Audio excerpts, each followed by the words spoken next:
محمد علی صاحب سویڈن سے پوچھتے ہیں، السلام علیکم ورحمۃ اللہ، مولانا صاحب بہت شکر گزار ہوں کہ آپ نے میرے پچھلے سوالوں کے جواب دیے، لیکن اب عرض ہے کہ دو مزید سوال آپ کی خدمت میں ہیں، ان کے بھی جواب دے دیں۔ میں جس ہوٹل میں کام کرتا ہوں وہاں شراب بکتی ہے، اور اسی کام کے دوران مجھے وہاں نماز کا وقت بھی آ جاتا ہے، کیا اسی جگہ پر میں نماز ادا کر سکتا ہوں؟ اس کے بارے میں وضاحت فرما دیں۔ محمد علی صاحب، اللہ تعالیٰ اگر آپ کو توفیق دینا تو جہاں شراب پی جاتی ہے، بکتی ہے، وہاں کاروبار کرنا ٹھیک تو نہیں ہے، ایک مسلمان کو چاہیے اس سے دور ہی رہ،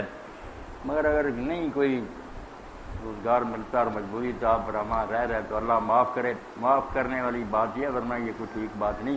نماز آپ پڑھ سکتے، نماز کسی مکان میں تصویر ہے، وہاں لوگ شراب پیتے ہیں، مگر جہاں آپ نماز پڑھ رہے ہیں وہ جگہ پاک ہے تو پڑھ لیں، قبلہ رخ کرو، نماز میں کوئی نقص نہیں، نماز ٹھیک ہی ٹھیک،